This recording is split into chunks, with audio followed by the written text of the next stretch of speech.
ကိုကလူငယ်တယောက်ဖြစ်တယ်ဆိုရှယ်မီဒီယာရဲ့သုံးတက်တယ်ပြည်ပနိုင်ငံတစ်ခုခုကိုရောက်နေတယ်ဒါမှမဟုတ်ပြည်တွင်းမှာပဲရှိနေတယ်အချိန်ပေါ်မှာအွန်လိုင်းကနေပြီးတော့ငွေရှာခြင်းနဲ့ဆိုရင်ဒါတွေကိုလေ့လာပါ YouTube ဝင်ငွေရှာရဲဆိုတာကအင်ချမ်းမြေလုပ်ငန်းလုပ်တဲ့သူတွေလိုပါပဲအိမ်နှလုံးဝယ်တိုင်းဈေးကအမြဲတမ်းတက်နေတယ်အချိန်ကြာလာတဲ့တန်ဖိုးကပိုပြီးတော့မြင့်လာတယ် YouTube မှာဗီဒီယိုတစ်ပုဒ်ကိုတင်ထားရဆိုရင်ဒါကလည်းရင်းနှီးမြှုပ်နှံလိုက်တာဖြစ်ပါတယ် YouTube channel တစ်ခုမှာဗီဒီယိုတစ်ပုဒ်ရင်းနှီးမြှုပ်နှံထားလိုက်ပါအမြဲတမ်းဝင်ငွေရှိနေပါတယ် YouTube မှာဝင်ငွေရှိဖို့အတွက်မိမိရဲ့ YouTube channel ကို subscriber လုပ်သူပေါင်း1000ရှိရမယ်မိမိရဲ့ YouTube channel မှာတင်ထားတဲ့ဗီဒီယိုတွေကိုကြည့်ရှုမှုနာရီပေါင်း4000ရှိရပါမယ်အဲဒီချက်တွေနဲ့ကိုင်းညယ်ဆိုလို့ရှိရင် YouTube မှာဝင်ငွေရှောက်ခွင့်တင်ပြီးတော့2ရက်3ရက်တွင်ဝင်ငွေရှာခွင့်ရပါလိမ့်မယ်အခုမှ YouTube platform မှာဝင်ငွေစရှာဖို့အတွက်စူးစမ်းနေကြတဲ့ညီငယ်ညီမငယ်တွေအတွက်ပြောပြချင်တာလေးရှိပါတယ်ဗီဒီယိုတွေများနေသမျှများအောင်မိမိရဲ့ YouTube channel မှာတင်တိုင်းဝင်ငွေကောင်းမှာမဟုတ်ပါဘူးဗီဒီယိုကိုတပုတ်ဆိုရင်တပုတ်တည်တည်ချာချာလေးဖန်တီးဖို့လိုအပ်ပါတယ်ဗီဒီယိုမှာပြောမယ့်အကြောင်းအရာတွေကိုစုံစုံလင်လင်နဲ့ကြစ်ကြစ်လစ်လစ်ပြင်ဆင်ရပါမယ်ဗီဒီယိုတီးဖြတ်တာကိုလည်းတေချာလေး view ဆိုင်ဖို့လိုအပ်ပါတယ်မိမိပြောတဲ့အတန်ကကြည်လင်ပြတ်သားစေဖို့အတွက်လည်းတေချာလေးပြင်ဆင်ရပါမယ်ကိုယ့်ရဲ့ဗီဒီယိုတပုတ်ချင်းစီမှာကြည့်ရှုသူတွေအတွက်ဘယ်လိုတန်ဖိုးပေးမလဲဆိုတာတွေကိုစဉ်းစားရပါမယ်နောက်တစ်ချက်ကတော့ဝင်ငွေရခြင်းနဲ့ဆိုရဲစိတ်တစ်ခုတွေနဲ့မလုပ်ရပါဘူးတကယ်တမ်းစိတ်ဝင်စားမှာပဲလှုပ်ချင်စိတ်ရှိမှာပဲလှုပ်ဖို့တင်ပါတယ်မိတ်ဆွေမှာကဗီဒီယိုတွေကိုတီးပြတ်ဖန်တီးနိုင်တဲ့စကီးရှိရဆိုလို့ရှိရင်ဝင်ငွေလမ်းကြောင်း3ခုတိစောက်လို့ရနေပါပြီပထမတစ်ခုကတော့ကိုယ်တိုင်အလုပ်လုပ်လို့ဝင်တဲ့ဝင်ငွေဒုတိယတစ်ခုကကြတော့ကိုယ်တိုင်အလုပ်မလုပ်ပဲအိတ်နေလဲငွေရှာပေးနေတဲ့ဝင်ငွေတတိယတစ်ခုကကြတော့ကိုယ်လုပ်ငန်းကိုအလုံးလိုက်အကောင်လိုက်ပြန်ရောင်းတဲ့အခါမှာပြန်ရတဲ့ဝင်ငွေမျိုးအဲ့ဒီ3ခုပေါ်မူတည်ပြီးတော့ဝင်ငွေကိုစောင့်တည်ထားဖို့လိုအပ်ပါတယ်ကျွန်တော်တို့နီးပညာအခြေပြုလုပ်ငန်းတစ်ခုနဲ့ဥပမာပေးကြည့်ပါမယ်လုပ်ငန်းတစ်ခုကဗီဒီယိုအက်ဒီတာတစ်ယောက်ဆိုပါစို့သူ့လုပ်ငန်းမှာဝန်ထမ်းလုပ်တဲ့အတွက်လာစားရမယ်ဒီလိုမှမဟုတ်ဘူးဘယ်သူစီမှဝင်မလုပ်ဘူးကိုကဗီဒီယို editing ကိုကျွမ်းကျင်တယ်ဆိုလို့ရှိရင်တခြားလုပ်ငန်းတွေမှာဗီဒီယို editing အလွတ်တန်းသမား freelancer အဖြစ်လုပ်လို့ရတယ်လက်ရှိမှာလည်းပဲအလွတ်တန်းဗီဒီယို editing သမားအဖြစ်ရက်တီလုပ်ကိုင်နေကြတဲ့လူငယ်တွေအများကြီးရှိပါတယ်ကျွန်တော်တို့ရဲ့ Alibaba မှာတော့မှဗီဒီယို editing ပိုင်းတွေမှာအလွတ်တန်းဝင်ရောက်လုပ်ကိုင်နေတဲ့လူငယ်ရှိနေပါပြီခင်ဗျားမှာဗီဒီယိုဖန်တီးတီးဖြတ်မှုကိုကျွမ်းကျင်တယ်ဆိုလို့ရှိရင် Facebook မှာ page တစ်ခုထောင်ပြီးတော့ကိုယ်ပိုင်ဗီဒီယိုတွေကိုတင်မယ်YouTube platform မှာလည်း YouTube channel တစ်ခုထောင်ပြီးတော့ကိုယ်ပိုင်ဗီဒီယိုတွေကိုတင်မယ်ဒီကနေမှတစ်ဆင့် Facebook ကနေပြီးတော့ပေးတဲ့ဝင်ငွေကိုရှာလို့ရတယ် YouTube channel ကနေပြီးတော့ပေးတဲ့ဝင်ငွေလည်းရှာလို့ရတယ်မြန်မာနိုင်ငံမှာနေပြီးတော့ Facebook နဲ့ YouTube ကနေပြီးတော့ဝင်ငွေရှာလို့ရနေတဲ့သူတွေလည်းအများကြီးရှိလာနေပြီကိုယ့်ဘက်ကတေချာစူးစမ်းပြီးတော့လူစိတ်ဝင်စားစေမဲ့ဗီဒီယိုတွေကိုဖန်တီးနိုင်မယ်ဆိုလို့ရှိရင်တစ်လောက်အနည်းဆုံး10သိန်းနဲ့အထက်ရနိုင်ပါတယ်ဒီကနေပြီးတော့ဗီဒီယိုတွေကိုတင်နေရုံနဲ့ကိုယ့်ရဲ့အချိန်နဲ့လဲစရာမလိုဘဲနဲ့ passive income ကိုဖန်တီးလို့ရမယ်အဲ့ဒီကနေမှတစ်ဆင့်ကိုယ့်ရဲ့ page ကကြီးလာမယ် YouTube channel လည်းကြီးလာမယ်ဆိုလို့ရှိရင်ပြန်လေရောင်းချလို့လည်းရပါသေးတယ် Facebook ကနေပြီးတော့တရားဝင်ငွေရှာခွင့်ရထားတဲ့ page တစ်ခု YouTube ကနေပြီးတော့တရားဝင်ငွေရှာခွင့်ရထားတဲ့ channel တစ်ခုက350ကနေ100နီးပါးထိဈေးပေါက်ပါတယ်အခုခေတ်မှာ AI နည်းပညာခေတ်စားလာတော့အရင်ကဗီဒီယိုမဖန်တီးတတ်တဲ့သူတွေကလည်း AI ကိုသုံးချပြီးတော့ကိုယ်ပိုင်ဗီဒီယိုတွေကိုဖန်တီးလို့ရလာနေပြီကျွန်တော်တို့က AI နည်းပညာကိုသာတေချာတက်မြောက်ပြီးတော့လက်တွေအသုံးချနိုင်မယ်ဆိုလို့ရှိရင်အပေါ်ကပြောပြခဲ့တဲ့ဝင်ငွေလမ်းကြောင်းတွေကိုတေချာပေါက်တိစောက်နိုင်ပါလိမ့်မယ် Cryptocurrency ကိုလေ့လာသင်ယူပါ Cryptocurrency ဆိုတာက digital ငွေကြေးတစ်မျိုးပဲဖြစ်ပါတယ်ငွေစက်ကူတွေလိုတော့ကင်တွယ်ပြစရာတော့မရှိပေမဲ့ငွေစက်ကူတွေလိုမျိုးရွှေငွေလိုမျိုးတန်ဖိုးရှိပါတယ်အရင်ကဆိုရင်မြန်မာနိုင်ငံမှာ Cryptocurrency ကိုလူတွေကသိပ်ပြီးတော့စိတ်ဝင်စားကြပါဘူးအခုဆိုရင်တော့တဖြည်းဖြည်းနဲ့လူတွေစိတ်ဝင်စားလာကြတယ် Cryptocurrency ဆိုတဲ့နေရာမှာ Bitcoin, Ethereum, Binance Coin စတဲ့အရာတွေပြင်များစွာရှိနေပါသေးတယ်ဘန်ဒီဘောယုံကြည်မှုနည်းလာကြတဲ့များလူတွေကကိုယ့်ရဲ့ပိုင်ဆိုင်မှုကိုပို့ပြီးတော့ယုံကြည်စိတ်ချတဲ့လွတ်လပ်တဲ့ငွေကြေးစနစ်ကိုပို့ပြီးတော့အောင်ဆိုင်လာကြတာမျိုးဖြစ်တယ်ကျွန်တော်ခုပြောပြနေတဲ့ Cryptocurrency ကလည်းအကောင်းဆုံးနေရာတွေကတစ်ခုလို့ပြောရပါလိမ့်မယ်မြန်မာနိုင်ငံမှာလည်းဒီ Cryptocurrency ကိုလေ့လာနေတဲ့သူတွေပြီးတော့လောက်ကိုင်နေကြတဲ့သူတွေလည်းရှိနေကြပြီအရေးအတွက်ကတော့နည်းနေသေးတယ်ကျွန်တော်အကြံပြုတာကတော့ဒီလိုမျိုး Cryptocurrency ကိုလူငယ်တိုင်းလေ့လာသင်ထားသင့်တယ်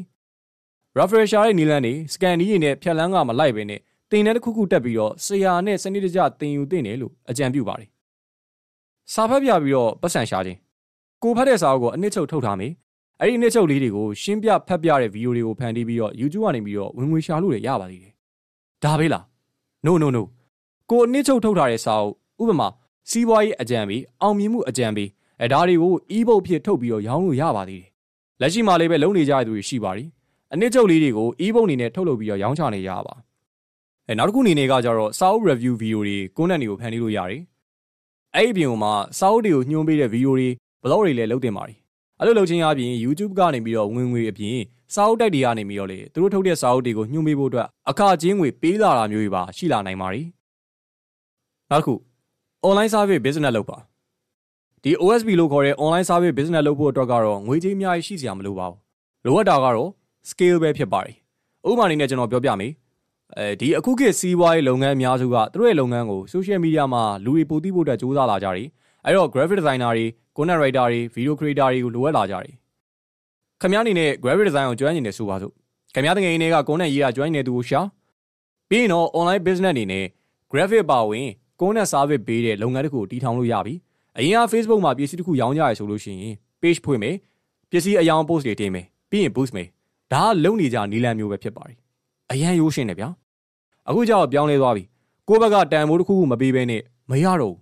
ဆိုလိုချင်တာကကိုကပစ္စည်းရောင်း post တွေကိုတင်နေလို့မရဘူးလူတွေစိတ်ဝင်စားကြမယ့်အကြောင်းအရာတွေကိုအမိုက်စားဒီဇိုင်းတွေနဲ့တွဲပြီးတော့ဖန်တီးလို့ရနေကြပြီလူတွေစိတ်ဝင်စားလာဖို့အတွက်ကိုယ်ပိုင်ဗီဒီယိုတွေဘာသာပြန်ဗီဒီယိုတွေကိုဖန်တီးလို့ရနေပြီဒီလိုလုံးနိုင်တဲ့သူတွေကိုပို့ပြီးဈေးကွက်မှာလိုအပ်ပါတယ်အမိုက်စားဓာတ်ပုံဒီဇိုင်းနဲ့ဖန်တီးတဲ့ scale ဗီဒီယိုတွေကိုဖန်တီးတီးဖြတ်နိုင်တဲ့ scale Facebook page ကိုကျွမ်းကျွမ်းကျင်ကျင်ကိုင်တွယ်နိုင်တဲ့ scale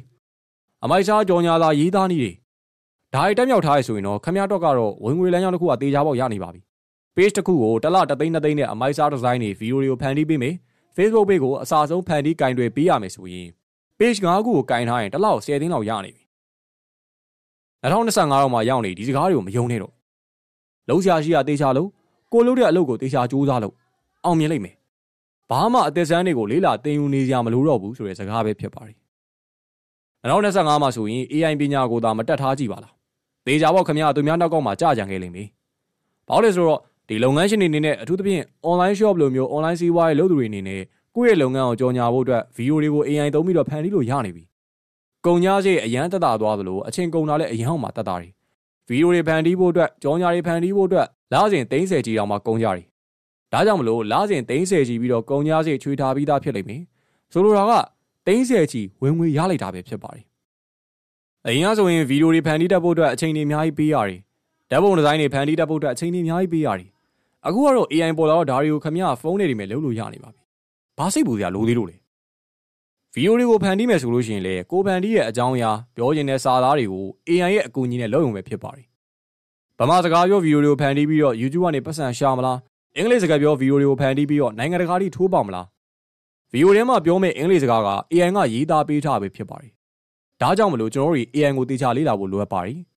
ခင်ဗျားကိုယ်တိုင်ဗီဒီယိုတွေကိုဖန်တီးတီးဖြတ်ဖို့အတွက်မလိုတော့ဘူး AI ကူညီနဲ့ခင်ဗျားကြိုက်တဲ့ဗီဒီယိုတွေကိုစိတ်တိုင်းကျဖန်တီးတီးဖြတ်နိုင်လာပြီပဲဖြစ်ပါတယ်AI ကခင်ဗျားရဲ့ဗီဒီယိုတွေကိုမြန်မာလိုစာတန်းထိုးပေးတယ်ဒါသိကိုကောင်းတဲ့အချက်အရင်ကကိုယ့်ရဲ့ဗီဒီယိုမှာမြန်မာစာတန်းထိုးဖို့လောက်ရတာကအချိန်ရမ်းကြာတယ်ခက်ခဲတယ်အခုတော့ AI နဲ့လောက်ရတာကမိနစ်ပိုင်းပဲခင်ဗျားရဲ့ဗီဒီယိုတွေကိုအလင်းအမောင်နေချိန်မလားအထူးပြုလုပ်ချက်တွေထည့်အောင်မလားဒီထက်မကရတွေကိုတော့မှ AI နဲ့လုပ်လို့ရပါသေးတယ်ဒါတွေကို Alibaba ရဲ့အနာဂတ် AI Master Class မှာအကုန်လုံးသင်ပေးထားပါတယ်ဒါကလူငယ်တွေအတွက်အရန်အောင်ကောင်းတဲ့အချက်ပါအခုခေတ်ကဗီဒီယိုတွေဖန်တီးပြီးတော့ပတ်စံရှာရတဲ့ခေတ်ဘာလို့လဲ YouTube မှာခင်ဗျားကိုယ်ပိုင်ဗီဒီယိုတွေတင်ပြီးတော့ဝင်ငွေရှာလို့ရတယ် AI သာစနစ်တကျအသုံးချတတ်မယ်ဆိုရင် professional အဆင့်ရှိတဲ့ဗီဒီယိုတွေကိုဖန်တီးပြီးတော့ YouTube ကနေပြီးတော့ဝင်ငွေရှာအောင်ပဲဖြစ်ပါတယ်နောက်တစ်ခုရှိသေးတယ်အဝတ်တဲ့ fashion design ဖန်တီးရတဲ့သူတွေအတွက်အရန်ကောင်းလာတယ်အင်ကြီး fashion design တွေဖန်တီးဖို့အတွက်ငွေကုန်ကြေးကြများတယ်အချိန်လည်းအများကြီးပေးရတယ်စိတ်ချ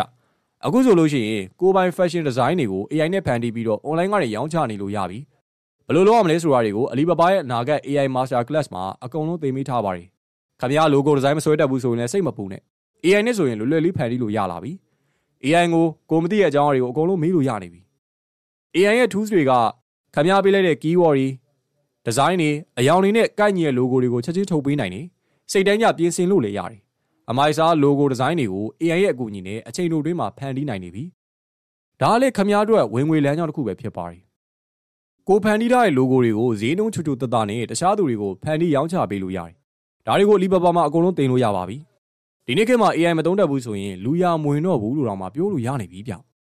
AI ကိုသုံးချနိုင်တဲ့မြည်သည့်လုပ်ငန်းမဆိုငွေကြေးကုန်ကြမှုအရန်အောင်မှတတ်တာတွေအလုပ်လဲပိုးပြီးတယ်အချိန်လည်းမကုန်တော့ဘူး AI ဆိုတာက artificial intelligence လို့ခေါ်ပါတယ်လူသားပြုလုပ်ထားတဲ့အသိမှတ်ဉာဏ်ပဲဖြစ်ပါတယ် AI ကိုလေ့လာဖို့ခက်သလားဆိုရင်တော့ no လုံးဝမခက်ပါဘူး အချိန်တစ်ခုယူပြီးတော့တဆင့်ချင်းစီလေ့လာသွားမယ်ဆိုလို့ရှိရင်တော့တေချာပေါက် AI ကိုလက်တွေ့အသုံးချသွားနိုင်ပါလိမ့်မယ်ကျွန်တော်လူငယ်အနေနဲ့ AI ကိုအသုံးချပြီးတော့ကိုယ့်ရဲ့နောက်ထပ်ဝင်ငွေလမ်းကြောင်းတစ်ခုကိုဖန်တီးလို့ရနေပြီတေချာလေ့လာဖို့နဲ့စူးစမ်းဖို့ပဲလိုအပ်ပါတယ်လူငယ်မှမဟုတ်ပါဘူးဗျဇီဝရေးလုပ်ငန်းလုပ်နေသူတွေကလည်း AI ကိုတေချာလေ့လာထားဖို့လိုအပ်ပါတယ်မဟုတ်ရင်တော့ကိုကပြိုင်ဘက်တွေနဲ့ရှင်တဲ့အခါတိုင်းမှာကြမ်းခဲ့ပါလိမ့်မယ်နီးပညာအမိမလိုက်နိုင်ခင်ဘာဖြစ်မလဲဆိုတာနိုကီယာဥပမာထားဖို့လိုအပ်ပါလိမ့်မယ်ဒီလိုမျိုး AI ကိုအသုံးချပြီးတော့ဝင်ငွေလမ်းကြောင်းဖန်တီးနေတဲ့သူတွေကအရန်နည်းပါသေးတယ်တကယ်ရွှေရင်းလို့ပြောရပါလိမ့်မယ်အဲ့တော့ကျွန်တော်တို့က AI ကိုလေ့လာသင်ယူသင့်တယ်လက်တွေအသုံးချသင့်တယ်လူငယ်အနေနဲ့အိမ်မှာနေရင် AI နဲ့ကိုယ့်ရဲ့ဗီဒီယိုတွေကိုဖန်တီးမယ် YouTube မှာတင်ပြီးတော့ဝင်ငွေရှာလို့ရကြမယ်အလီဘာဘာကလည်းလူငယ်အတွက်အထူးစီစဉ်တစ်ခုရှိပါတယ်အလီဘာဘာရဲ့ AI Master Class တက်ရောက်သူတိုင်းကိုတသိန်းခွဲတန်ကြီးရှိတဲ့ YouTube သင်တန်းကြီးနှစ်ခုကိုတက်ရောက်ခွင့်ပေးသွားမှာပါမြန်မာနိုင်ငံမှာဒီလိုအထူးခွင့်ရေးပေးတာဘယ်မှမရှိပါဘူးအလီဘာဘာမှာပဲရှိပါတယ်တခုပါပဲလူရည်အတွက်ကိုတော့အထူးကန့်သတ်ထားပါတယ်ဆိုလိုတာကဥတူရပါမယ်ကျွန်တော်အလီဘာဘာမှာဆိုရင်အနာဂတ် AI Master Class ဆိုပြီးတော့ဖွင့်လှစ်ထားပါတယ်သင်ခန်းစာပေါင်း100ကျော်ပါဝင်ပါတယ် AI ကိုအခြေခံကနေ AI နဲ့ဓာတ်ပုံတွေဗီဒီယိုတွေကိုဘယ်လိုမျိုးဖန်တီးမလဲ AI နဲ့ဓာတ်ပုံတွေဗီဒီယိုတွေကိုဘယ်လိုမျိုးတီးဖြတ်မလဲ AI နဲ့ဓာတ်ပုံတွေဗီဒီယိုတွေ animation တွေကိုဘယ်လိုဖန်တီးကြမလဲ AI ကိုဇာတ်ညွှန်းတွေရေးခိုင်းပြီးတော့ဇာတ်လမ်းတွေဘယ်လိုဖန်တီးမလဲ